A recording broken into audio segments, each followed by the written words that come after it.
उकाब की उम्र तकरीबन 70 साल के करीब होती है और इसे इस उम्र तक पहुंचने के लिए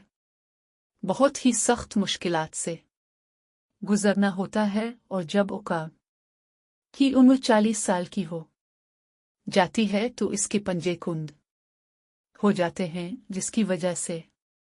वो शिकार नहीं कर सकता। इसी तरह इसकी मजबूत चोंच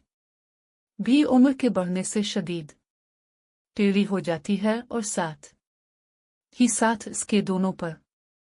भी बहुत भारी हो जाते हैं और उसके सीने के साथ चिपक जाते हैं, जिससे उकाब को उड़ान भरने में सख्त दुश्वारी का सामना करना पड़ता है। लेकिन फिर भी उन सब मुश्किलात के होते हुए उकाब के सामने दो ही रास्ते होते हैं, या तो वो अपनी मौत को तस्लीम कर ले या फिर 3 महीने की सख्त तरीन मशक्कत के लिए तैयार हो जाए। इसलिए वो पहाड़ों में जाता है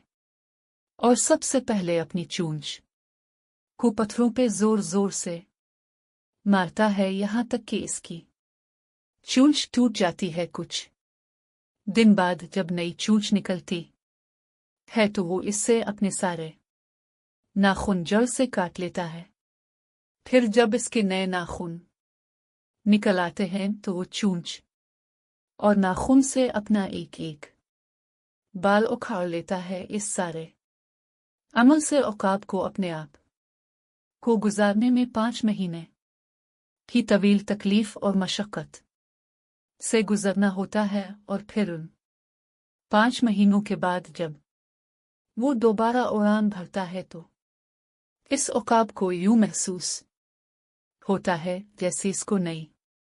जिंदगी मिल गई हो, और इस तरह से उकाब अगले 30 साल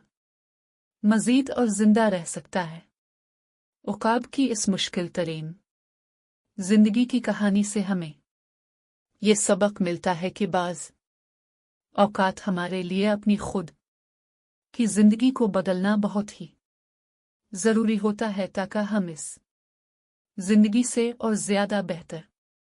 जिंदगी गुजार सके। अगरचे इस जिंदगी को बदलने के लिए हमें सख्त जिदोजहद ही क्यों न करना पड़े, और यही इंसान की असल जीत है।